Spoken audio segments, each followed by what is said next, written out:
You reached out. Well, you guys have both spoken with each other regarding this situation recently. Can you talk a little bit about your correspondence with him? Was he open to anything? Were you able to work anything out? With Ricada, Yes. Ricada's correspondence with me is very one-sided and very hostile. He basically sees something on the forum that upsets him, or and he'll reach out and basically air grievances at me and attempt to correct a rumor. There's not much space for discussion. He very seriously doesn't want to talk to me. Um, I never. He always wants something. Is the thing. He's always trying to get me to either announce something for him or dispel a rumor for him or directly contradict. In our last conversation, it was mostly that um, he was actually trying to trip me up and get me to confess to perjury. He said that I knowingly lied in my affidavit. As I mentioned, Hardin had filed a motion to record the omnibus hearing, and in that I filed an affidavit alleging certain things that I believe to be true, that would warrant that would justify enough public interest in the case to allow it to be recorded, which has to be justified in Minnesota. And he says that I lied in my affidavit. He didn't specifically point out any paragraph, but he said that I lied. I told him I did not lie. Anything I wrote in the affidavit, I believe to be true. And it was very clear from that exchange that he was just trying to get me to confess to perjury, either so that he could come after me with a criminal complaint, or he could try and toss out the motion through that technicality that one of the affidavits was perjured, so therefore don't trust them. Don't trust any of them. When you spoke with Nick, did you guys interact at all or get on the conversation of why he will not release the body cam footage, why he is not okay with it being released? As you know, he's a very strong in free speech. Transparency is what he believes all the courts should have. If these body cam footages are not being released by him, or he's not letting them be released, what's the problem there? Did he talk about that? Can you go into that? Yeah, he's very, very, again, he's very slimy. And the way that he tries to counter the request for the body cam footage, despite his public statements both before his indictment and after, in regards to all things should be made public, which were things that he said before, and in regards to how, as the more evidence comes out in the case, the more people will believe him, and that things are not what they seem. So, from his public statements, you would expect that he would be very candid and open to as immediate a release as possible for all the footage. His way around this and not wanting to express consent for the release is to say that the child custody case, um, the discovery was sealed. Now, he says the discovery was sealed, and the discovery is the body of evidence that would include the body cam footage. The discovery being sealed, I believe, was done by him. I believe that he filed for that. He denies that and says that that was the government's doing. I'm not entirely sure if that's true, but that's what he says for that. However, the issue with that is if he really, really wanted it out, April Anderson, she's divorced now, but April M. Hall, the hot wife who still lives with him and his kids, if they were to return to the house, they would be with her. She has basically vanished, and despite her presence at the arrest and despite her ability to give consent for it, she has never. I've tried reaching out to her, and she doesn't respond. And then when I brought that up, and I said, you could just have, if you're afraid of violating some protection of your discovery evidence, you could just get April to do it. And then he complained and said, well, do you listen to yourself? Do you think that if I commanded this woman to release it by proxy, that would go over well? And that's it's like, and then he also complains that I said, well, she's not really a party to any of your cases, and it's you who's stopping her from consenting. And he says, well, do you really think that I have control over her? So on one hand, it's like if she does release the footage on her own, then that's him, acting through her by proxy. But conversely, if she doesn't consent to it, then she's her own free agent. It just doesn't make any sense. He absolutely could get this footage out if he wanted it, but for some reason, he both refuses to consent and he refuses to say outright that he just doesn't want to, and it's not in his interest. This is going a little bit off of journalism, kind of more editorializing. To me, April's like the white whale. She has all the answers. She knows where everybody's buried. She has all the truths, in my opinion. But, and again, this is just my opinion, conjecture, with the way I believe. Nick is kind of keeping her out of the limelight so she doesn't expose everything. She doesn't expel all of what she knows and things like that.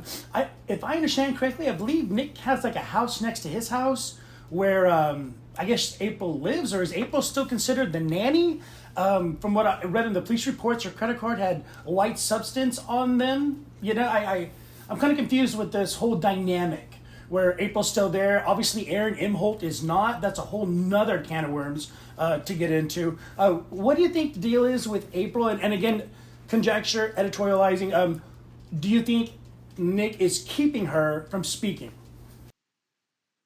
Yeah, I think that it is probably personally humiliating to April. Like the body cam footage came out, I'm sure she doesn't look good in it. So there probably is a level of conceit in that she would just prefer that what she probably considers the worst day of her life to not be public. You know what I mean? But on the other hand, I was looking for ways to poke at Ricada, and I had said on my podcast the time before he messaged me last. I made a inflammatory comment that April basically has the keys to everything, and it's really in Ricada's interest more than anything to keep her happy. I think I even said something like, "He better treat her like the princess she knows she is, because she has him by the balls." And it was after that conversation he gave me one of his rare messages out of the blue to complain about the body cam footage and stuff, and to call me a retard again. So I think that he knows that she has a lot of stuff on him. As far as what her arrangement is in the house, I can't even. I could only speculate because it's a abnormal relationship. So who knows what they're doing. And he's very much a. I was trying to find another word besides conceited again to keep my vocabulary wide, but he's pretty conceited. He likes to save face. He likes to present himself in a certain way, even when it's obvious that that's not, how he's actually feeling. So he'll pretend that everything's going well, but it could be like a thing where she is set up in the secondary house, and the agreement is, I won't, as I'm right now, I don't have a job, I can't get a job, I'm facing criminal conviction. Because they did reapply the charges to her for the drug possession. So it's like, I'm going to have a drug possession charge. I'm going to have to go through probate, and nobody's going to hire me. If they do hire me, it's going to be a shit job. So you're going to square away, my budget, my allowance, my rent, and I won't actively conspire to ruin you for money. I feel like that's probably what's going on. You were upset with how the story was written from, I believe, the Minnesota Fox station up there regarding how they described Fox 9, Minneapolis. There you go. Can you talk a little bit about maybe your frustrations with that and what they said that bothered you, and anything you want to clear up in that case? I give you the floor. Well, they introduced the site as a stalking site, which is just a stupid way to introduce anything.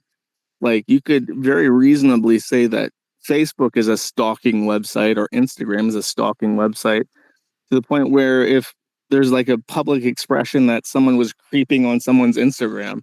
So it seems like the whole point of these websites is that if you're scorned over your ex, you can flip through her bikini pictures on her Instagram and creep on her. So I don't know why Instagram is not called a stalking website.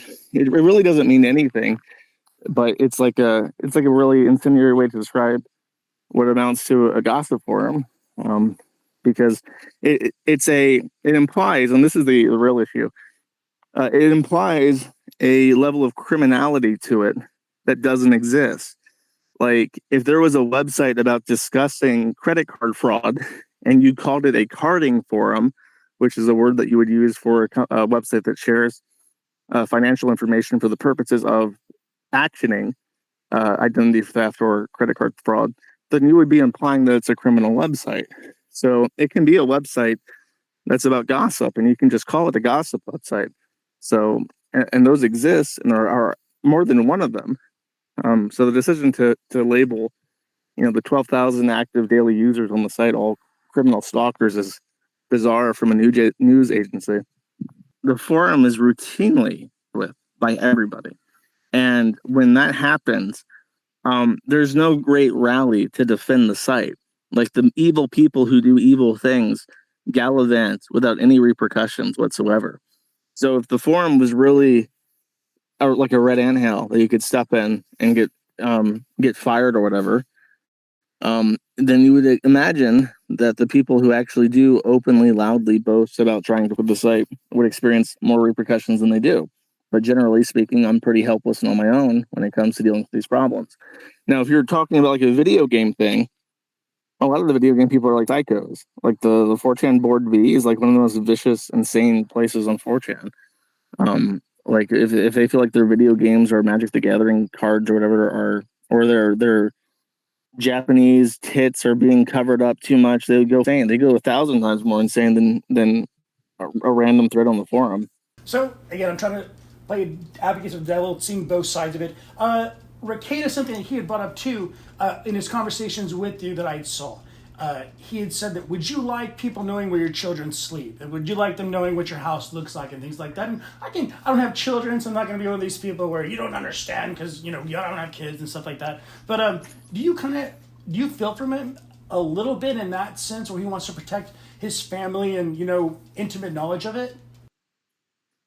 The layout of his house is on Zillow. Where his children sleep have been known for years and was never an issue with him until his body cam footage was released. He's talked openly about his plans to renovate the house, how he wanted to put like a sex dungeon, but it shared like a wall with his kids' room and stuff. He's very open about where his children sleep and the goings on of his home. So I don't really buy that in particular. I've also said, by the way, just there's a second point to that, where I've made repeated claims over like probably a dozen times now that if I were to somehow get completely unredacted footage, I would redact it myself. I've made this promise, but it's never repeated. When Robert Barnes says that the Kiwi Farms are just trying to see pictures of his children, he never acknowledges the fact that I made this promise. So it's a very one-sided and false argument.